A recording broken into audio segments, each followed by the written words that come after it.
Hey everybody, we are about to go through just a quick top 3 list of MCU films. Why? Because I've been watching WandaVision, and there's so many Easter eggs and all sorts of stuff in WandaVision. It just made me want to revisit all the Marvel films. But, you know what? I don't have time to go over all my Marvel films currently. So let's go with the top 3. Let's get this video started. Remember, follow me on Facebook and Twitter at Cory Naught. Just, you see my ugly mug, you know what I look like. Just follow me. Don't forget to slap the bell, subscribe. The Adventures in Nerding Facebook group, theadventuresinnerding.com, the website. It's all a hub just to get to my stuff. Like, leave comments. Let's get this thing going. You're listening to the Adventures in Nerding podcast on theadventuresinnerding.com. All right, so the first film up for us is Avengers Endgame. Now, quickly, just a quick overview. If you haven't seen these films, you should probably just, pause this, save, 80 hours of time and just watch them all. So Avengers Endgame came out 2019 after the devastating events in Infinity War. The universe is in ruins. With the help of remaining allies, the Avengers assemble once more to reverse what occurred.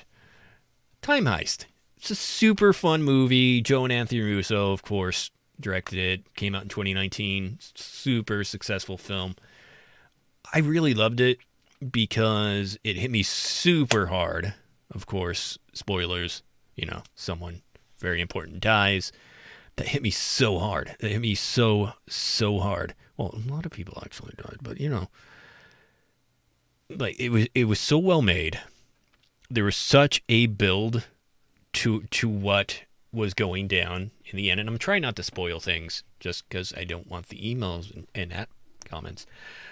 But it was built so well. I was so impressed that you can't not have Endgame or Infinity War on your top 3 or top 5 because it's that good, just visually that good. And the one moment in this film when Captain America does what he does, like that is just, it's like I've never seen a theater so excited, people standing up and clapping. Like I've never seen that before, except for Pirates of the Caribbean, strangely.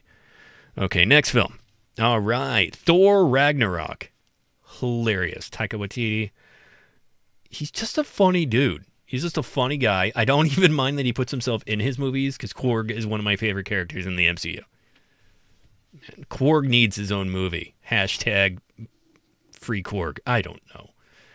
Okay, so 2017, Thor Ragnarok. Imprisoned on the planet Sakaar, Thor must race against time to return to Asgard and stop Ragnarok, the destruction of his world.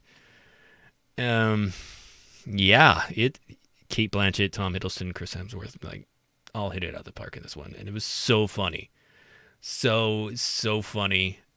The dichotomy between Thor and Hulk, it was just so hilarious. I couldn't help laugh most of the film, and it kind of following Endgame previously, in terms of my list, you really start to understand that Thor has lived a very, very tragic life. Mom dies, dad dies, his planet ends up the way it ends up by the end of this film. It's a sad life for him, and you understand by the events of Endgame that why is there this big Thor, this very, very sad, very depressed Thor. That's very true with trauma. Your life changes. Now, our final film, one of my favorites, and it doesn't have to be your favorite. This is my number one, not yours, so don't get mad. Captain America: The Winter Soldier came out in 2014. Steve Rogers struggles to embrace his role in the modern world. He teams up with, of course, Black Widow to battle a new threat from history, the assassin known as the Winter Soldier, played by good old Sebastian Stan, who should be playing Luke Skywalker. Young Luke Skywalker, the guy that looks just like Luke Skywalker. Just, a little bit taller. Okay. I love this film. It is a thriller, spy thriller. It is so well done. Joe and Anthony Russo, not just hit it out of the park. This is just, they proved that an MCU film doesn't have to be a superhero movie. It can be a spy thriller inside, the constructs of a superhero universe. And they really did change the game in many ways, and they did such a wonderful job with it. You get to Endgame where they really earned the right to make a gigantic one, the largest one of the, actually by then the largest film ever made, really, at least graphically. It was such a wonderful film and so surprising, and the car chase / assault on Samuel Jackson's character. I am so excited. I'm forgetting the names of people. Forgive me, please. So it was so cool, that whole chase, and then Bucky comes out in his Winter Soldier gear and almost kills him. I was so elated and breathing hard in the movie theater. I was so stressed out, but it was so good. So good. So that's my number one film. I just wanted to do a quick list because I am so impressed with WandaVision.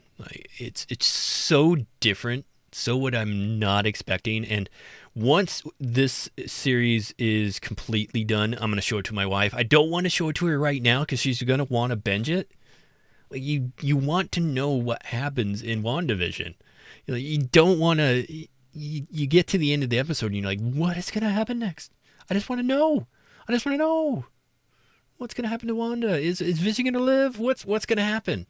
So, of course, this was my list. Don't forget, like and subscribe. That helps me, Almost to 100 subscribers. Yay! I just want to get over 1,000. Just want to get over 1,000. Okay. So, let's just keep moving. Remember, Facebook, Twitter, Cory Naught, the Facebook group, The Adventures in Nerding, theadventuresinnerding.com. If you just need a hub to find everything, just go there. And have a great day. Let's keep it going with Marvel. I'll catch y'all later.